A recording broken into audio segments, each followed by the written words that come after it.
आनंद महाराज के सब सत्संगी सुजान, पाको होय दृढ़ वर्तनो शिक्षापत्री प्रमाण।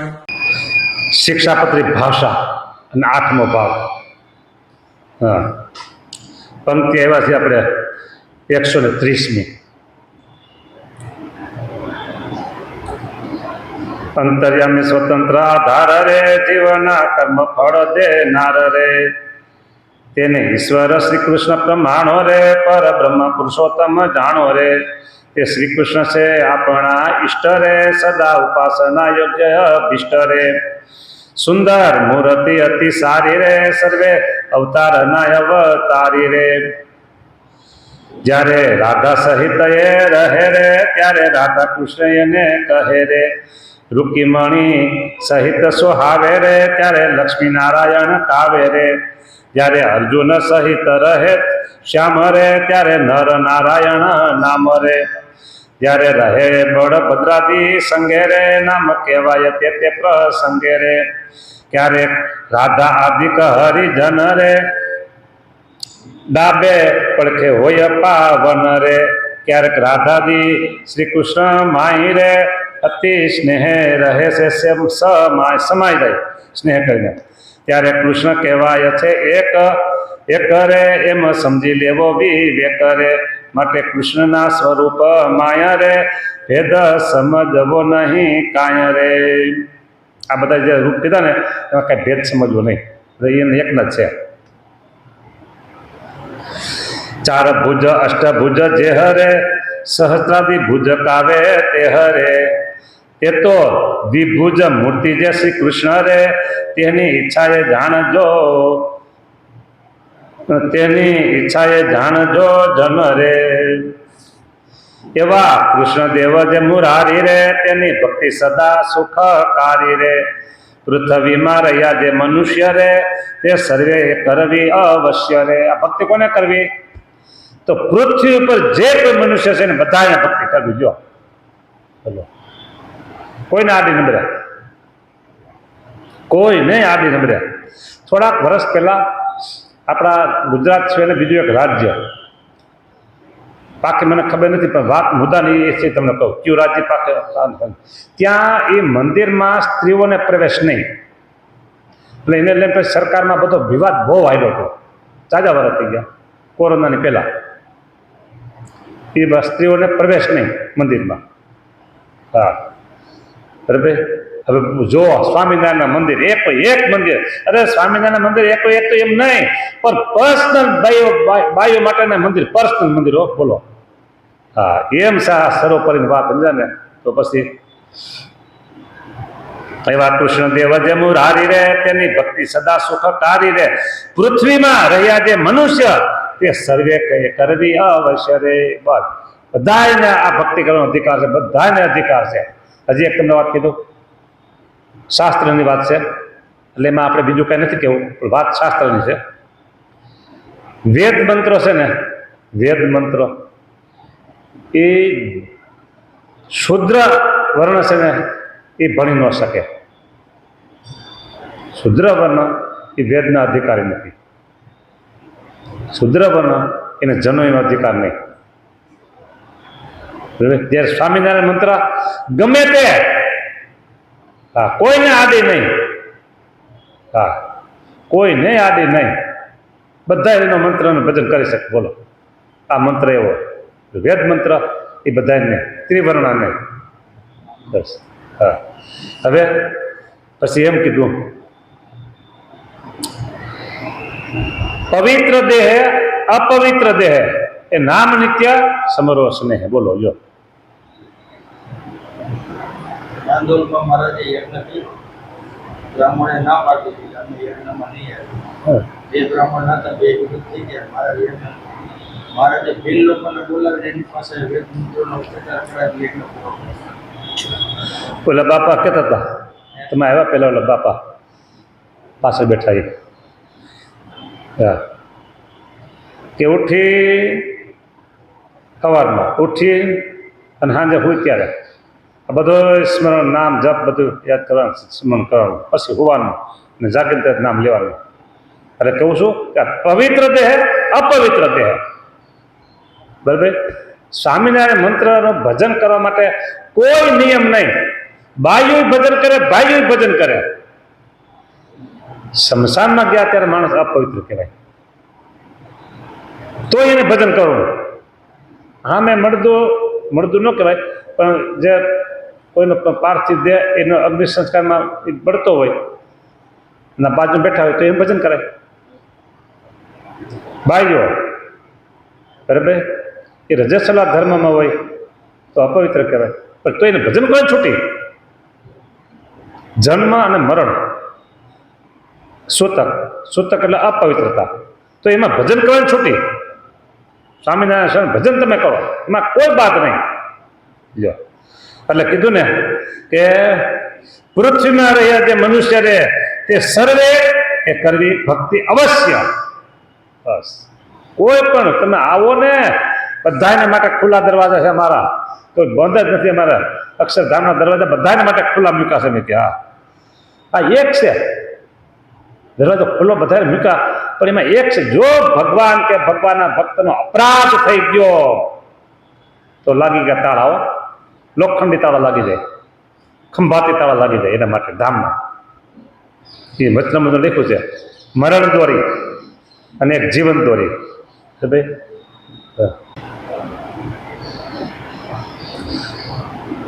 મરણ દોરીનું વચનામું છે અને એક જીવન દોરીનું વચનામું છે. હા, એટલે મરણ દોરીમાં વચનામું એવું છે કે જો તમે ભગવાન કે ભગવાનના ભક્તનો કાંઈક અપરાધ કર્યો તો ખલાસ. પછી કીધું કે ભક્તિથી બીજું કલ્યાણ તારી રે, નથી સાધન લેવું વિચારી રે. ભક્તિથી જે કલ્યાણ થાય ને એવું બીજું એકેય સાધન કલ્યાણકારી નથી. ના પાડી દીધી શિક્ષાપત્રીમાં અને નિષ્કુળ સામે લખી નાખ્યું, બીજું કોઈ સાધન નથી કલ્યાણકારી. ભક્તિથી થાય કોઈ નહીં. બોલો. અને હવે તમને કહું, ભક્તિ સોંગી છે. ઘણી વખત છે ને એવું બને સમાજમાં કે કંઈક મફત આપતા હોય ને, મફત જમાડતા હોય, અથવા કોઈ ગુરુકુલોમાં હોસ્ટેલોમાં મફત રાખતા હોય, એ મફત ભણાવતો અહીંયા ખાવાનું કેવું હોય, અથવા મફત ભણાવતા હોય અહીંયા મફત રાખતા હોય અહીંયા સુવિધા શું હોય, સારા મારી સુવિધા હોય તો એ અહીંયા શું હોય કેમ. એમ આ ભક્તિ છે ને એ મફત કલ્યાણ જેવી છે, એટલે સારી નથી લાગતી બધા નહીં, અમુક અમુકને. બરાબર. એટલે એ પછી એવા સાધન કરે ને આમ શરીરને ખરેખર કષ્ટ પડે ને એવા સાધન કરે. પછી એમ થાય આવું સાધન કરે છે ને, આવું કષ્ટ થયું કરે છે ને એટલે તો ભગવાન મળશે જ ને. એ તમે ભૂલ ખાઈ ગયા તો તમે ભૂલ ખાઈ ગયા. તમે માનતા હો કે આવા કઠણ સાધન, તીવ્ર સાધન ને આકરા સાધન કરીને પછી ભગવાન રાજી થાય, તમે ભૂલ ખાઈ ગયા.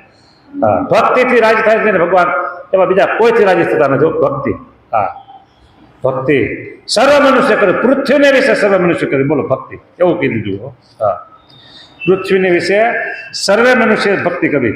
અને ભક્તિ 9 પ્રકારની કીધી. બરાબર. વચનામૃત છે ગઢડા, પ્રથમનું 40મું. બરાબર. એમાં મુક્તાનંદ સ્વામીનો પ્રશ્ન કે મહારાજ, ભક્તિમાં અને ઉપાસનામાં શું ભેદ છે? અત્યારે આપણે ઉપાસના વાત નથી કરતા, ખાલી ભક્તિ. બરાબર. ત્યારે શ્રીજી મહારાજ બોલ્યા છે, ભક્તિની વાત કરે છે. શ્રવણમ, કીર્તનમ, વિષ્ણુ સ્મરણમ, પાદ સેવનમ, અર્ચનમ, વંદનમ, દાસ્યમ, સખ્યમ, આત્મનિવેદનમ. આ 9 પ્રકારની ભક્તિ. જો, હા, આ ભક્તિના 9 પ્રકાર કીધા. હા, શ્રવણ કરવું, કીર્તન કરવું, ભગવાનના સ્મરણ કરવું, પાદ સેવા કરવી, અર્ચન કરવું, વંદન કરવા, દાસ ભાવ રાખવો અને આત્મનિવેદન કરી નાખવું. આમ 9 પ્રકાર ભક્તિના કીધા. આમાં ક્યાં આવ્યું એક પૈકી ઉભું રહેવાનું, હિમાલયમાં ઉભું રહેવાનું? હે, એક પૈકી ઉભું રહેવાનું, હિમાલયમાં ઉભું રહેવાનું, બરફમાં ઉભું રહેવાનું, ઊંધેમાં થઈ રહેવાનું, ઝાડવાની ડાળીમાં પગને આટી નાખીને માથું નીચે પગ ઊંચા, કે આવ્યું આમાં? કયો? કાંઈ નથી આવ્યું. અને શિયાળો આવે, મોટો પાણીનો ધરો હોય, રાત્રિમાં ઊભું રહેવાનું, ગળા સુધી પાણીમાં હાજર કરવાનું, આવું આવ્યું કે કેમ થયું બોલો? હાવ હેલું છે સ્વામિનારાયણ. અરે હેલું કેટલું હેલું કે સમજો, ગામડામાં હોય માણસો અભણ વધારે ગામડામાં હોય, શહેરમાં કરતા ગામડામાં વધારે માણસો અભણ હોય. અત્યારે કરતા 50 વર્ષ પહેલાની વાત સમજો, અભણ હોય અને બીજું કાંઈ આવડતું ન હોય, કાંઈ આવડતું ન હોય. સ્વામિનારાયણ સ્વામિનારાયણ છે, બીજું કાંઈ ન આવડતું હોય. બરાબર, આમ સ્વામિનારાયણ સ્વામિનારાયણ માળા કરતા હોય. પછી ભગવાનની મૂર્તિ હોય તો સામે હાથ જોડીને દર્શન કરતા હોય, હાથ જોડીને દર્શન કરતા હોય. અને કોઈ કથા વાંચતા હોય તો કથા સાંભળતા હોય. પછી એને પૂછે કથામાં શું આવ્યું? એ શું આવ્યું એ મને ખબર નથી, હું તો કથા સાંભળું છું. શું આવ્યું ન આવ્યું એ તમે કહો, એ તમે કહો કે એ કથા સાંભળતા હોય. અને થોડું ઘણું ભણ્યા હોય કદાચ તો વચનામૃતનો ચોપડો લઈ વાંચતા હોય. અને કોઈક સાધુ ગયા હોય તો કથા સાંભળે બધા. આ બધી ભક્તિ છે. અરે આનાથી અક્ષરધામના દરવાજામાં દોડ પ્રસ્ત કરી દો, ઘૂસી જાય દરવાજામાં, દોડીને ઘૂસી જાય, કોઈ રોકે નહીં. બોલો, આ 9 પ્રકારની ભક્તિમાં બોલો, આ હાવ હેલું કીધું. હા બોલો, પણ તું હેલું વસ્તુ બધાને અમુક કંઈક કરી તો મજા આવે, કંઈક કરી મજા આવે. હા, કાંઈક કરીને શું કરો તમે? તમને અભિમાન વધે. શું વધે? અભિમાન વધે. મેં આ કર્યું. એક પ્રશ્ન છે એવો, હવે મારા વાંચવું છે ને લાંબુ થાય છે. તો વાત એવી હતી કે કોઈ મુમુક્ષ હોય છે, એને નદીના કિનારે તપ કર્યું અને ભગવાન પ્રસન્ન થયા. તો ભગવાન કે માગ માગ, એટલે કે મારા તપ હમું જુઓ. ભગવાન કીધું માગ, એટલે કે મારા તપ હમું જુઓ. પણ હું તારા તપ હમું જોઈને તો આવ્યો છું, માગ તું આમ કેટલું કીધું ને. તો પછી ભગવાન કહે જો આ જે પથ્થર ઉપર તું ઊભો છો ને એ પથ્થર છે ને, એવો પથ્થર જેવો તું થઈ જા. અને પથ્થરમાં પછી ચેતન આવે અને પથ્થર તારી ઉપર ઉપર તું પથ્થર થઈ જા. લે આ તને તારું તપ હમું જોઉં તો આ છે, તું પથ્થર થઈ જા. અને પથ્થરમાં ચેતન આવે, પથ્થર ચેતનથી તારી માથે ઉભો રહે. પછી કે બોલો મારા તપ હમું જો, તારા તપ હમું જોયું તો ભગવાન આવ્યો છું કે. હા, બાકી આપણે જે છે ને આ કથા જે સાંભળે છે ને એને કહું, મનમાં બિલકુલ કોઈ દિવસ આપણું શું થાય ને આવો તો સંકલ્પ કોઈ દિવસ કરવો નહીં. તો આવો સંકલ્પ કોઈ દિવસ કરવો નહીં, શું થાય એમ. હા, શું થાય એટલે બહુ સારું થાય. હા, ભક્તિથી બીજું કલ્યાણકારી રે નથી સાધન લેવું વિચારી. આમ દીવા જેવી વાત છે, ચોખ્ખી વાત છે. આંધળો માણસ હોય ને તો એ મોતી પૂરી લે ને એવી વાત છે. આ બોલો, વિદ્યાવાન ગુણી જન જે હરે તેના ગુણનું શુભ ફળ હરે. કરવી કૃષ્ણની ભક્તિ અભંગ રે નિત્ય રાખવો સાધુ સંતનો સંગ રે. બોલો, વિદ્વાન હોય તો એને ભક્તિ કરવાની, વિદ્વાન હોય તો ભક્તિ કરવાની. બોલો, કે વિદ્યામાં શું બાકી છે? અને જો એટલી બધી ગમે એટલી વિદ્યા હોય, ગમે એટલી વિદ્યા હોય, આમ ડિગ્રી ઉપર ડિગ્રી, એની ઉપર ડિગ્રી, એની ઉપર ડિગ્રી ચડી ગઈ હોય, જો ભક્તિ નથી કરતો તો અધોગતિને પામે છે. પ્રસંગ જુઓ ધોળકાનો, વિદ્વાન બ્રાહ્મણ હતો, બરાબર, ભક્તિ નહોતી તો ભૂત થવું પડ્યું. હા, એટલે એમ કે છે કે વિદ્યાવાન ગુણી જન જે હરે તેના ગુણનું શુભ ફળ હરે. કરવી કૃષ્ણની ભક્તિ અભંગ રે નિત્ય રાખવો સંતનો સંગ રે. સંતનો સંગ હોય તો આપણે ક્યારેક ભૂલ પડે તો તરત કહે, એટલે નિત્ય પ્રત્યે રાખજો, સાધુનો સમાગમ કરવો. અહીંયા કીધું, ક્ષત્રિય સંસ્કૃતિ 2 જગ્યાએ કીધું. હા, કરવી કૃષ્ણની ભક્તિ અભંગ રે નિત્ય રાખવો સંતનો સંગ. ન હોય સત્સંગ, ન હોય ભક્તિ રે એવો પંડિત તો એ અધોગતિ રે.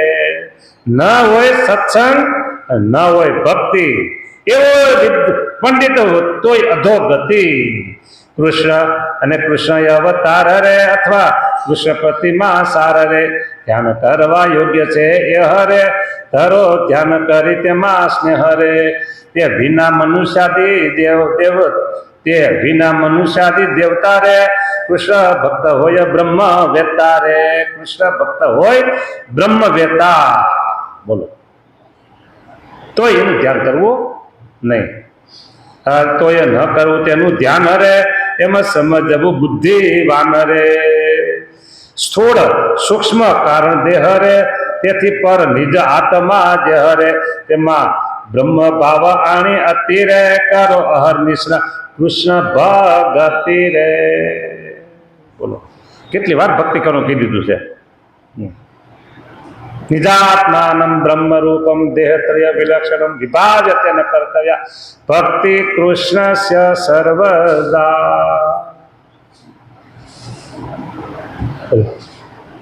હવે જો આ આવે છે દ્વિશતાબ્દી મહોત્સવ, આપણે એમ કે આપણે બધી આજ્ઞા પાડી છે, એકે આજ્ઞા લોકતા નથી, પણ તો એક ખૂણે ખાસ કોઈક આજ્ઞા રહી જાય. કઈ આજ્ઞા? બ્રહ્મરૂપ થઈ અને પરમની ભક્તિ કરવી, નિજાત્માને પોતાના આત્મરૂપમાં બ્રહ્મરૂપ માની અને ભક્તિ કરવી. આ આજ્ઞા છે પાછી, કામ ભક્તિ કરવાની, એ આજ્ઞા કહેવાય ને. હા, તો એ આ દ્વિશતાબ્દીના વર્ષમાં એ નિયમ લેવા જેવું છે. હા, કે આપણે બ્રહ્મરૂપ થઈને નથી કીધું, બ્રહ્મરૂપની ભાવના કરીને ભક્તિ કરવાનું કીધું. યાર, બ્રહ્મરૂપ થઈને ભક્તિ કરો તો કેદી પાર આવે? હા, ભાવના કરીને ભક્તિ કરવાની. આ ત્રણ દેહથી હું જુદો છું, બસ વાત પૂરી. આટલું સાવ ટૂંકમાં. સ્થૂળ દેહ, સૂક્ષ્મ દેહ, કારણ દેહ હું નથી. બસ હું ભગવાનનો ભક્ત છું, આત્મા છું, બ્રહ્મરૂપ છું, તેજરૂપ છું, ધામરૂપ છું. બસ આ માનીને ભક્તિ કરવાની.